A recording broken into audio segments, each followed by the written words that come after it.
മണക്കുന്നല്ലോ ആറ്റേ നീ വരുമ്പോ അതെ അതെന്താണ് അതിൻ്റെ ഉള്ളിൽ എന്താ ടെലിഫോൺ ബൂത്താണോ? ആ നമ്പർ എടുക്കാനായി 24 മണിക്കൂർ അതിനകത്ത് കയറിയിരിക്കണം. ഞാൻ പോട്ടെ കേട്ടോ. കാശി എന്നിട്ട് പോടാ. പറ്റില്ല, എനിക്ക് ശമ്പളം കിട്ടുമ്പോ തരാന്നേ. ഇവിടെ ചായ കുടിച്ചിട്ട് മറ്റുള്ള ആൾക്കാർ കണ്ടിട്ടുണ്ട്, മൂത്രം ഒഴിച്ചിട്ട് നിനക്ക് പറ്റാ. ഈ ചായ പോരാ. ഈ സോഡ കുടിച്ചിട്ട് മറ്റാ പറ്റിച്ചേരുന്നുണ്ട്. അയ്യോ ദിനേശനല്ലേ? ദിനേശല്ല, എന്റെ പേര് സുധി. എവിടെയോ കണ്ടു ഒരു പരിചയം. എനിക്ക് പരിചയമില്ലല്ലോ. ഇല്ല, എനിക്ക് നല്ല പരിചയം തോന്നുന്നുണ്ട്. എനിക്ക് പരിചയം തോന്നുന്നു. നല്ല ആളെ എനിക്ക് നല്ല. എവിടെ വീട്? കൊല്ലത്താ. എന്നാലും നമ്മൾ എവിടെയോ വെച്ച് കണ്ടിട്ടുണ്ട്. ഇല്ലാന്നേ സാധ്യതയില്ല, കണ്ടിട്ടില്ല. തൃശ്ശൂർ പൂരത്തിനൊന്നുണ്ടാ? ഞാൻ പോയിട്ടില്ല. ചേട്ടൻ പോയിട്ടുണ്ടോ? ഇല്ല.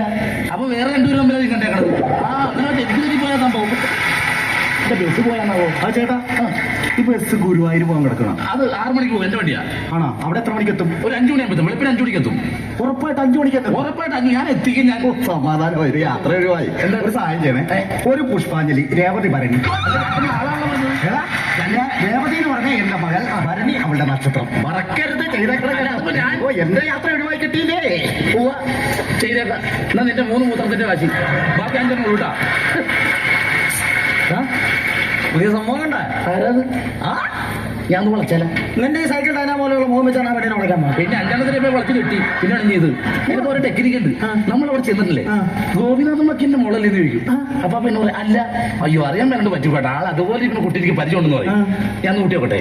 ഇവിടെ നിന്നെ സമ്മതിക്കണം കേട്ടെ. എനിക്കിതൊക്കെ കാണാൻ ഭയങ്കരത്തില്ല. ശരിയാക്കി തരാ. ചെറിയ സംഭവം ഉണ്ട്.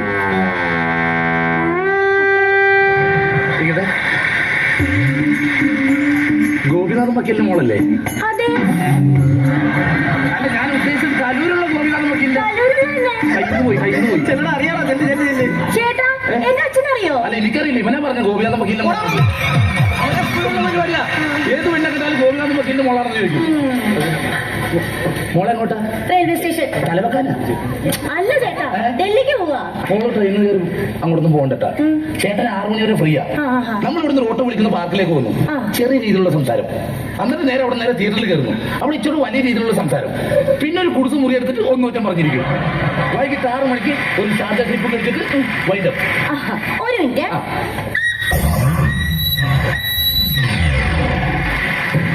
വനിതാ പോലീസാണല്ലേ? ആര് വനിതാ പോലീസ്? പിന്നെ എന്റെ പൊന്നു ചേട്ടാ, ഇപ്പോഴത്തെ കാലത്തെ പെൺകുട്ടികൾക്ക് പുറത്തിറങ്ങി നടക്കണമെങ്കിൽ ഇതുപോലെ എന്തെങ്കിലും ഒന്ന് കയ്യിൽ വേണം. അയ്യോ, എന്റെ ബസ് വന്നാൽ ഞാൻ പോവാട്ടാ. ഇത് കൊള്ളാല്ല ഈ സാധനം. 1 5 കൊടുക്കണം. നീ എന്താണ് 24 മണിക്കൂർ അതിനകത്ത്? കാശ് വാങ്ങിക്കോട്ടെ. കാശ് ഇപ്പൊ മുള്ളിയില്ല. അതിപ്പോ ഇവിടെ പോയുള്ളൂ. 24 മണിക്കൂർ അത് ആളെ പേടിപ്പിക്കാതെ. അതെ, ഗോപിനാഥൻ മക്കിൽ പാളിപ്പോയി. എനിക്കറിയാലോ. ബാബു, സുഖു, ഞാൻ ഇപ്പൊ ഒരു ചാല് കഴിഞ്ഞ് വന്നത്. ഇനി വൈകിട്ട് 6 മണിക്കുള്ളൂ ഗുരുവായൂർക്ക്. അയ്യോ, എന്റെ വണ്ടിയല്ലേ? നമ്മൾ ഒരുമിച്ചാണ്. ഇന്ന് നമ്മൾ തകർക്കും. അപ്പൊ നമ്മൾ അടിച്ചു വിളിക്കും. നീ എന്താ ഈ പട്ടം പറപ്പിച്ചോട്ട് പോലെ 3 വാലുമായിട്ട് വന്നേക്കണത്? ശരിയാണല്ലോ. ഞാൻ ബസ്സിൽ നിന്ന് ഇറങ്ങിയപ്പോ തുടങ്ങി എന്റെ പുറകെ കൂടിയാണ്. എന്താ പ്രശ്നം? സാറേ, ബാലൻസ് പൈസ കിട്ടിയില്ല. 5 രൂപ. ഈ 5 രൂപ മേടിക്കാൻ വേണ്ടിയാണ് ചേട്ടൻ 2 ആളെ കൂടി. ഇവരൊന്നും എനിക്കറിയത്തില്ല. അതെ, എനിക്ക് 2.25 കിട്ടാനുണ്ട്. 2.75 അവിടെ തന്നെ. എനിക്ക് 2 പേരെ ഉണ്ട്. ഞാൻ ഒന്ന് ഡീൽ ചെയ്ത് കേട്ടോ. ഒരു മിനിറ്റ്. അയ്യോ, ചില്ലറില്ല. ചില്ലറില്ലെന്ന് പറഞ്ഞിട്ട് കാര്യമില്ല സാർ. നമ്മുടെ പൈസക്ക് എന്താ വിലയില്ലേ? സുഹൃത്ത്, നാളെ നിങ്ങൾ വണ്ടിക്കാരല്ല തരും. സാറ് 50 പൈസ ഇല്ലെന്ന് സാറ് ടിക്കറ്റ് തരാറില്ലല്ലോ. സുഹൃത്ത്, ചില്ലറില്ല. ഞാനും ചേട്ടാ, ഞങ്ങൾ നാളെ ഈ വണ്ടിയെ കയറുന്നില്ലല്ലോ. കറക്റ്റ് എടുത്തു കൊടുക്കണം. അയാളുടെ മുഖം കൊണ്ട് 10,000 കൊടുക്കാനുള്ള പോലെ. എനിക്ക് 5 രൂപ മതി. ഞാനൊന്ന് പറയട്ടെ. 10 രൂപ വേണ്ടത്. ചേട്ടന് 5 രൂപ എടുക്കാം. 2.75 അവിടെ കൊടുക്കുക. ഇവിടെ എത്രയാണ്? 2.4 ഇവിടെ കൊടുക്കുക. അപ്പൊ 10 രൂപ ഒക്കെ ആയി. ചില്ലറയാണ്. ഞാൻ എന്ത് ചെയ്യും? എന്തെങ്കിലും ചെയ്ത് സുഹൃത്ത്, എനിക്ക് ഇത്രയൊക്കെ ചെയ്യാൻ പറ്റുള്ളൂ. അയ്യോ, ഇത് ചില്ലറ. മൂത്രത്തിന്റെ കാശ് കൂട്ടാ. 10 ഒറ്റ നോട്ടാ ഇട്ടിരിക്കുന്നത്. ഇവിടെ എത്ര വേണ്ടത്? എനിക്ക് 2.25. ഇവിടെ 2.4. ഇതിപ്പോ ചില്ലറയാണ്. ഞാനിപ്പോ എന്ത് ചെയ്യും? ചേട്ടൻ ഒരു മിഠായി മേടിക്കില്ല. അപ്പൊ കിട്ടൂല ചില്ലറ. എനിക്ക് മിഠായി കഴിക്കാൻ പാടില്ല സുഹൃത്തെ. പല്ല് കുടുംബത്തിരിക്കുക. അതെ സഹോദര, ഒരു സിഗരറ്റ് മേടിച്ചാൽ ചേഞ്ച് കിട്ടുമല്ലോ. ചേട്ടനാണെങ്കിൽ സിഗരറ്റ് മേടിക്കാൻ ഒരു ചില്ലറ. എനിക്ക് മേടിക്കാൻ പാടില്ല. അതെന്താ? അത്ഭുതം വരും. അത്ഭുതമല്ല, അർബുദം. വന്നു കഴിഞ്ഞാൽ പിന്നെ അതാണ് ഇതൊന്നും പറഞ്ഞിട്ട് കാര്യമുണ്ടോ? ഇന്ന് പറഞ്ഞിട്ട് എനിക്ക് ചില്ലറില്ലാതെ ഞാനിപ്പോ ചേട്ടൻ ഇവിടെ ഇങ്ങനെ കഥ പറഞ്ഞാൽ ചില്ലറ കിട്ടുമോ? ഇല്ല. ചേട്ടനൊരു പണിയായി. ഒരു സർബത്തെങ്കിലും മേടിച്ചു കുടിക്കേ. എനിക്ക് ഷുഗറാണ് സുഹൃത്തെ. സർബത്തൊന്നും കുടിക്കാൻ പറ്റില്ല. എന്ന് പറഞ്ഞാൽ എന്റെ 2,000 രൂപ ചേട്ടനല്ലേ കൈ നീട്ടിയ കാശ് മേടിച്ചത്. അപ്പൊ ഈ ചില്ലറ ഉണ്ടാക്കേണ്ട ഉത്തരവാദിത്വം സഹോദരൻ തന്നെയാണ്. അപ്പൊ ഞാൻ സിഗരറ്റ് മേടിക്കാൻ എനിക്ക് അർബുദം വരട്ടെ. എനിക്കറിയാൻ പാടില്ല. അല്ല, എനിക്ക് 2,000 വീട്ടിൽ ചെല്ലുമ്പോൾ അമ്മ പറയും. പിള്ളേർ കൊടുക്കാൻ നോക്കുമ്പോഴത്തെ നമുക്ക് ഈ ചില്ലറയുടെ ഒന്നും പ്രശ്നം അറിയില്ല അതില്ല നമുക്കില്ലാതെ വീട്ടിൽ പോകാൻ പറ്റുമോ പിന്നെ 2 രൂപ സിഗരറ്റിനെ 6 രൂപ പോയിട്ട് 4 രൂപ 2 രൂപ ഇവിടെ 2 രൂപ ഇവിടെ എന്റെ മോഹമ്മയ്ക്കുള്ള വണ്ടി പോണേ ഞാൻ എന്താ 25 വയസ്സുണ്ട് എനിക്ക് കറ്റു വലിക്കരുത് അന്ന് പറഞ്ഞൊന്നും കാര്യമില്ല അതെ ഇത് കൈ പിടിക്കാൻ എന്റെ 2.25 തന്നെ എനിക്ക് വേണം അപ്പൊ ഈ 4 രൂപ ബാലൻസ് ഞാൻ എടുക്കാം അതായിരിക്കും എന്റെ കയ്യിൽ നിന്ന് 10ന്റെ വേറെ നോട്ടാണ് ചേട്ടനൊരു കടയിൽ പോയി മാറിയിട്ട് എന്റെ 5 രൂപ ഇങ്ങോട്ട് തന്നാൽ മതി ഇവിടെ എത്ര 2 കാലം ഇത്ര നേരം നോക്കിയിട്ട് കിട്ടിയില്ലല്ലോ ഇല്ല ചില്ലറ ഉണ്ടാക്കണം എങ്ങനെയാ ഞാൻ കാണിച്ചു നോക്കണ്ടേ കൊള്ളാം നല്ല ഫീഫും പൊറോട്ടയും ഒറ്റടിക്കാൻ ഫീസ് പോകാറായത് 50 രൂപയുടെ ഊണാണ് സൂപ്പർ ആയിരുന്നല്ലേ സാറേ ചില്ലറ കിട്ടിയിട്ടില്ല ഈ ഉച്ചവരെ നിങ്ങൾ ചില്ലറ നോക്കി ഇറക്കിയായിരുന്നു ആണല്ലേ ചില്ലറ കിട്ടിയിട്ടില്ല സാറേ ഒരു 10 രൂപ ഇല്ല തരൂലേ അല്ല നിങ്ങളിപ്പോ എവിടെ നിന്ന് വന്നത് ഞങ്ങൾ ഹോട്ടലിൽ നിന്ന് ഊണ് കഴിക്കാൻ കയറി അവിടെ ഒന്നും ചില്ലറ കിട്ടിയില്ല അവിടെ പിച്ചക്കാരിപ്പുണ്ട് അവരോട് ചോദിച്ചാൽ മതി 110 രൂപയുടെ ചോറുണ്ടെങ്കിൽ ഇത് ഞാൻ സഹിക്കും പക്ഷെ എന്റെ പൊന്നു 2000 രൂപ അവന് കാലിന് മുന്നിലാണ് കൈവച്ച് നടക്കണത് ഇതാരാണ്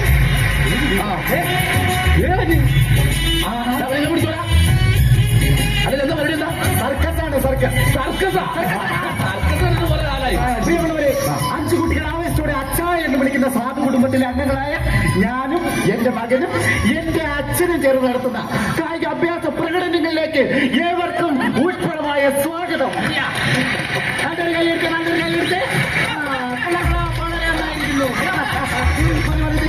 പ്രിയമുള്ളവരെ അരച്ചാൽ വയർ നിൽക്ക അര 1 2.5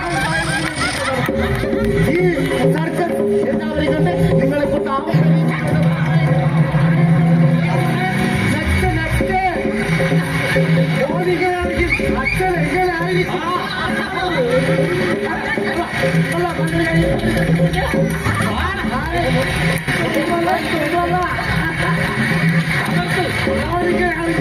അച്ഛൻ എങ്ങനെയായിരിക്കും നിങ്ങളാരും കണ്ടില്ലാത്ത അതിവിദഗ്ധമായ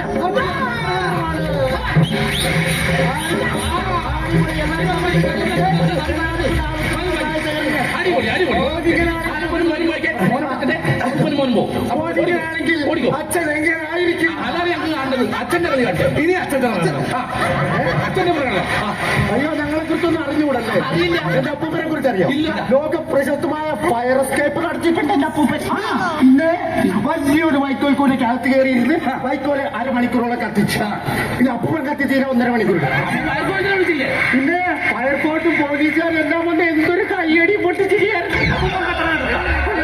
അപ്പൂപ്പൻ കത്തിയ പോലെ ഇവിടുന്ന് കത്തണ്ടെങ്കി നിന്റെ സംഭവങ്ങളാണ് അതെ ചെണ്ടൊക്കെ പറ്റി ഇത്തിരി ഇല്ലാത്ത പൊടി കൊച്ചിനെ ആ കാർന്നവരെയും വെച്ച് പണിയെടുപ്പിക്കാനായിട്ട് നിനക്ക് നാണാവൂല എന്നിട്ട് അവന് ഇവിടെ നിന്ന് ചെണ്ട ഓട്ടറ് ഈ കാണിച്ച സംഭവങ്ങളൊക്കെ ഈ ചെറിയ സ്ഥലത്ത് എനിക്ക് കാണിക്കും അയ്യോ ഇത് അപ്പത്തോട്ടുണ്ടാക്കാനല്ല എന്നോട് പറഞ്ഞത് ഒരു സാധനം കാണിക്കുന്നേ അത് ഒരു 6 അടി വേണം ഈ 6 അടി മതി ഒരു 6 അടി മതി കിടത്താനായിട്ട് ഞാൻ മാന്ത്രികനാണ് പ്രിയമുള്ളവരെ അത് വിദഗ്ധമായ നല്ലൊരു കൈയടിച്ച് നല്ലൊരു കൈയടിച്ച് അത് വിദഗ്ധമായ മാന്ത്രിക വിദ്യയാണ് ഞാൻ കാണിക്കാം അതായത് എന്റെ ഈ തള്ളവിരൽ ഞാൻ മുറിച്ച് മാറ്റാൻ പോവുകയാണ് ഇതുവരെ ആരും കാണിക്കാത്തൊരു സംഭവം ഓക്കെ ഗർഭിണികൾ ആരെങ്കിലും ചുറ്റുകൂടി നിൽപ്പുണ്ടെങ്കിൽ എല്ലാവരും അവിടെ മനഃശക്തിയില്ലാത്തവർ കാണാൻ നിൽക്കരുത് അപ്പൊ എല്ലാവരും നല്ലൊരു കൈയടിയോടുകൂടി ഈ കൈവിരൽ ഞാൻ മുറിച്ച് മാറ്റാൻ പോവുകയാണ് അപ്പഴേ പറഞ്ഞ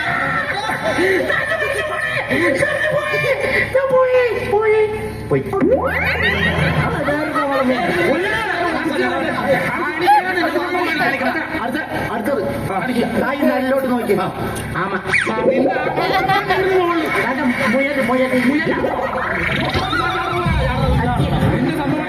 നല്ലൊരു പ്രകടനം കാണിക്കണം നല്ലൊരു പ്രകടനം എല്ലാവർക്കും നല്ലൊരു കൈയോട് കൂടി രണ്ടുപേർ നിങ്ങൾ ആരെങ്കിലും 2 പേർക്ക് ഇതിന്റെ സഹായത്തിന് വേണം എന്റെ പേപ്പർ കൊടുക്കുന്നു നല്ലൊരു പ്രകടനം നിങ്ങൾക്കായി ഞാൻ കാഴ്ചവെക്കും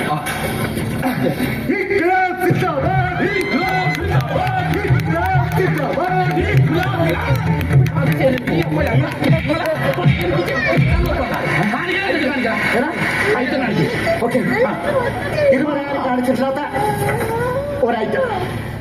ഈ ഇഷ്ടിക ഞാൻ തലയ്ക്ക് അടിച്ച് പൊട്ടിച്ച് 16 കസ്റ്റമർ. അടി എന്റെ തല ഞാൻ അടിക്കില്ല. എനിക്ക് വേണ്ടി ഞാനില്ല. കേസ് ഓക്കെ, സ്വന്തം അടിച്ചാൽ മതി. ശരി. ശരി, ബോംബെ മാത്രമേ കാണിച്ചുള്ളൂ. 16 കഷ്ടങ്ങളാണെന്ന് നോക്കിക്കോണം. ഓക്കെ, നല്ലൊരു കൈയടി അടിച്ചോണ്ട് ഞാൻ ഈ തലയ്ക്ക് അടിച്ച് പൊട്ടിക്കാം.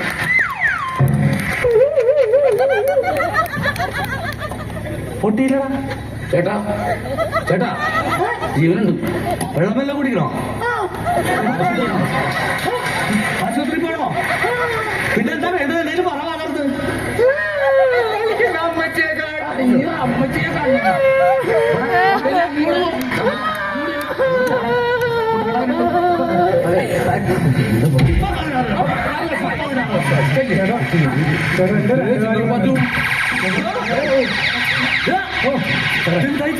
ഇതുവരെ ചില്ലറ കിട്ടിയിട്ടില്ല. ഇത് നേരെ സന്ധ്യയില്ല. പിന്നെന്താ കിട്ടാഞ്ഞത്? സാർ ഇവിടെ അടുത്തെങ്കിലും ഓടിച്ചു കിട്ടും. ഇപ്പം 2 രൂപ വേണ്ടി റൂം എടുക്കാം. ഞങ്ങൾ ഇവിടെ കിടന്ന് രാവിലെ മുതൽ കറങ്ങണം കഴിഞ്ഞപ്പോ ഓട്ടോക്കാർ പറഞ്ഞു നാളെ ഇവിടുത്തെ പള്ളിയിൽ പെരുന്നാളാ. അപ്പൊ കമ്മിറ്റിക്കാർ വന്ന് നേരത്തെ കുറ്റി പൊട്ടിക്കും. ഒരു 6-6:30 ആകുമ്പോ ചെന്ന് കഴിഞ്ഞാൽ ചില്ലറ കിട്ടും. അതുവരെ ഞങ്ങൾക്കൊന്ന് തലയാക്കാൻ ഇടം വേണം. ഇവിടെ ലോഡ്ജിനൊക്കെ ഭയങ്കര കാശാണ്. ഒരു പണി, നിങ്ങൾ 3 രൂപ ഷെയർ ഇട്ട് എന്റെ റൂമിന്റെ കാശ് ഞാൻ കൊടുത്തോളാം. 2.25 രൂപയ്ക്ക് വേണ്ടി എന്ത് സ്വകിങ് ഞാൻ. എന്റെ 5 രൂപ എനിക്ക് വേണമെന്ന്. 2.5 രൂപയ്ക്ക് ഒരു വില എന്ത് മനുഷ്യനാണ് 2.5 രൂപയ്ക്ക് വേണ്ടിയിട്ട് എന്റെ ഉത്തരവാദിത്തം കഴിഞ്ഞ് ബസ് കിടപ്പുണ്ട് കയറിപ്പോ. എന്താണ് ചേട്ടാ? എനിക്ക് വിലയില്ലാത്ത ഒരു ബന്ധു വീട്ടിലേക്ക് ഞാൻ വരില്ല. ചേട്ടൻ എന്റെ അനിയത്ര കൊച്ചിന്റെ 28 ചേട്ടൻ വന്നില്ലെങ്കിൽ അത് ശരി. ഞാൻ ഈ പിള്ളേരെ കൊണ്ടേലും അച്ഛനമ്മക്ക് എന്തോ നീ നിന്റെ അനിയത്തിന്റെ കല്യാണത്തിന് ഞാൻ വന്നപ്പോ നിന്റെ അമ്മാവനെ വണ്ടി ചെയ്താ.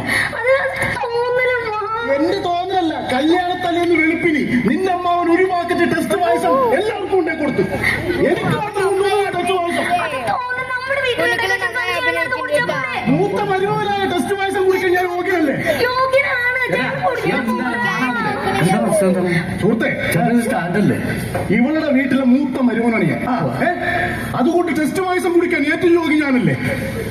എനിക്ക് മനസ്സിലാവണല്ലോ. ടെസ്റ്റ് പായസം ഞങ്ങൾ ഇവളുടെ കൊച്ചിന്റെ 28 ലിറ്റർ പോകണം. ഇവളുടെ അനിയത്തിന്റെ കൊച്ചിന്റെ. അതെ, ഒരു കാര്യം ചേട്ടാ, കാര്യം പറ. ഇവിടെ തല്ലി പിടിച്ചിട്ട് കാര്യമില്ല. പൊന്നല്ലേ പോവല്ല, കാര്യം പറ. പറഞ്ഞു കൊടുക്കുന്നു. കൊച്ചിന്റെ എന്റെ അനിയത്തിലെ കൊച്ചിന്റെ 28 ചേട്ടൻ ഇവിടെ കൊണ്ടുവന്ന് ഇറക്കിയിട്ട് പൊയ്ക്കോന്ന് പറഞ്ഞു. അവിടെ ചെല്ലുമ്പോ അച്ഛനോടും അമ്മയോടൊക്കെ ഞാൻ എന്താ പറയാ, പിള്ളേരും കൊണ്ട് ഒറ്റക്ക് എനിക്ക് ഇല്ലാത്ത വീട്ടിലേക്ക് ഞാൻ പോവില്ല. അതെ, പുള്ളി പറഞ്ഞാലും കാര്യമുണ്ട്. പുള്ളിക്ക് ടെസ്റ്റ് പായസം കൊടുക്കാത്തടത്തോളം കാലം പുള്ളി ചെല്ലേണ്ട കാര്യമില്ല. അല്ല, അങ്ങനെ അതിനകത്ത് ന്യായമുണ്ടാ. ഈ പെൺകൊച്ചി ആ പിള്ളേരെ കൊണ്ട് എങ്ങനെയാ ഒറ്റക്ക് പോണത്? പോയിക്കൂടെ? അല്ല, അത് വേറെ കേസുണ്ട്. ഈ പെൺകൊച്ചി പിള്ളേരെ കൊണ്ട് ചെല്ലുമ്പോ അവിടെ എന്തൊക്കെ മനസ്സിലാവണം ഈ പുള്ളിനെ അങ്ങനെ അവോയ്ഡ് ചെയ്തത്. ശരിയാ സുഹൃത്തി, അങ്ങനെ പറയല്ലേ, അത് തെറ്റാണത്. ബാബുവിന് കേസ് മനസ്സിലാട്ടാ. ഇപ്പൊ പുള്ളിയുടെ വീട്ടിൽ പുള്ളിനെ അനുസരിച്ചതുപോലെ നിന്റെ ഭാര്യ വീട്ടുകാർ അംഗീകരിച്ചില്ലെങ്കിൽ നീ പോവില്ല. ഞാൻ പോകും. നീ പട്ടിയായിട്ട് നീ അത്ര കൊള്ളൂലാത്തവനായിട്ടാണ് നീ പോണത്. അല്ല ബാബു, അങ്ങനെയല്ല. അത് നമ്മൾ ചെന്നിരിക്കണം. കാരണം നിങ്ങളുടെ വീട്ടിൽ ആരൊക്കെയുണ്ട്? ഞാനും അനിയത്തി 2 പെൺമക്കളാണ്. 2 പെൺമക്കളുണ്ട്. മൂത്ത മകന്റെ സ്ഥാനത്ത് നിന്ന് കാര്യങ്ങൾ ചെയ്യേണ്ട പുള്ളിയുണ്ട്. ഈ പുള്ളി ടെസ്റ്റ് പാസ് കൊടുത്തില്ല എന്ന് പറഞ്ഞ് ഏതാണ്ട് പിള്ളേരെ ഇടഞ്ഞു നടക്കണോ അല്ലെങ്കിൽ ഇടഞ്ഞു നടന്ന കാര്യം നടക്കണോ? ചേട്ടൻ ഇനി പോയ ഊരറിയൂട്ടാ. ബാബുന് കേസ് അറിയാം. താൻ പോടോ. നീ എന്താ ബാബു അങ്ങനെ സംസാരിക്കുന്നത്? എന്തേ നീ ഇപ്പൊ ഒരു പെൺപിള്ള വീട്ടിൽ ചെന്ന് നിനക്ക് വിലയില്ലെങ്കിൽ നീ പോകണം. നീ പോയിക്കോ. പക്ഷെ അത് ചെല്ലേണ്ട ആവശ്യമില്ല. ഞാൻ പോവും. നീ പോകും. നീ പട്ടിയാണ്. അത്ര നീ പെണ്ണുങ്ങളെ നീ എന്റെ പട്ടി പട്ടിയിട്ട് വിളിക്കണത്. ഞാൻ പോവും. അതെ, നീ ബസ് ഓടിക്കാൻ പോകുമ്പോ നിന്റെ വൈഫിന്റെ റൂട്ടൊക്കെ ഞങ്ങൾക്ക് അറിയാം. അത് പറഞ്ഞു നീ ആവശ്യമില്ല.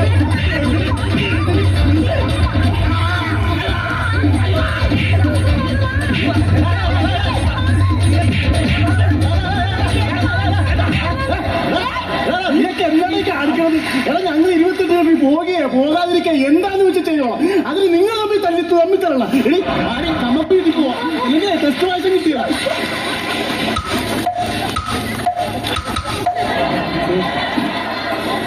ഒരു കാര്യമില്ല. വല്ലവന്റെ കാര്യത്തിന് നീയാണ് ആദ്യം എന്നെ പട്ടി കുറിച്ചു. എന്റെ വയനൊന്നും വേണ്ടില്ല. നോക്കിച്ച് വരയിരിക്കും. ഷർട്ട് കീറിപ്പോയി. എന്നാലും നമ്മൾ ഒരു റൂട്ടിൽ ഒരു ചാലിന് നമ്മൾ പോകണ്ടല്ലേ ബസ് കണ്ടക്ടർ ഡ്രൈവറായിട്ട്. വെറുതെ ആവശ്യമുണ്ട്. ഇത് ഞാൻ ആൾക്കാർക്ക് ടിക്കറ്റ് കൊടുക്കും. എനിക്ക് വളയം പിടിക്കാൻ പറ്റില്ല. പക്ഷെ എനിക്ക് ശരിക്കും ആലോചിച്ചിട്ടേ നീ പറഞ്ഞാടാ ശരി പുള്ളി പോകാൻ പാടില്ല. നീ എന്നെ കഴുത്തിൽ കുത്തിപ്പിടിച്ചിട്ട് പുള്ളി പോകാൻ പാടില്ല. അതല്ല പുള്ളി പോകണം. ഇല്ല, ആർക്കോ വൈഫ് ഹൗസിലെ ഒരു വിലയുള്ളത്. അവിടെ ആരും വില വെച്ചാൽ ഞാൻ വീട്ടിൽ നമ്മൾ പട്ടിയാണ് വെറും തരത്തി മാറ്റി പറഞ്ഞു.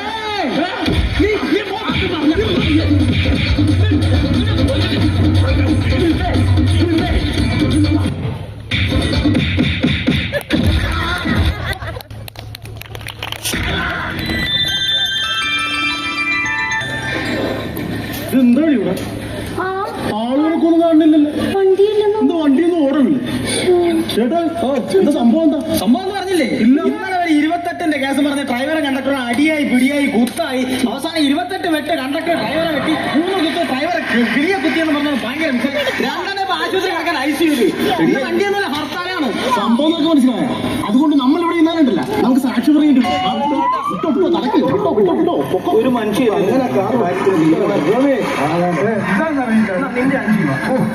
അങ്ങനെ രണ്ടേ കാലം സന്തോഷം. പിന്നെ 2:45. അപ്പൊ നമ്മുടെ കാര്യങ്ങൾക്കൊക്കെ തീരുമാനമായിരുന്നു. ഇനി നമുക്ക് വീട്ടിൽ പോകാൻ എവിടെ പോണേ? വീട്ടിലേക്ക്. എന്റെ പൊന്നുമായി വീട്ടിലേക്ക് കാട്ടിലേക്കൊന്നും പോകാൻ പറ്റില്ല. അതെന്റെ ഹർത്താലാണ്. ബസ്സില്ല. ഈശ്വര, ഇന്ന് റൂം എടുക്കേണ്ടി വരുമോ?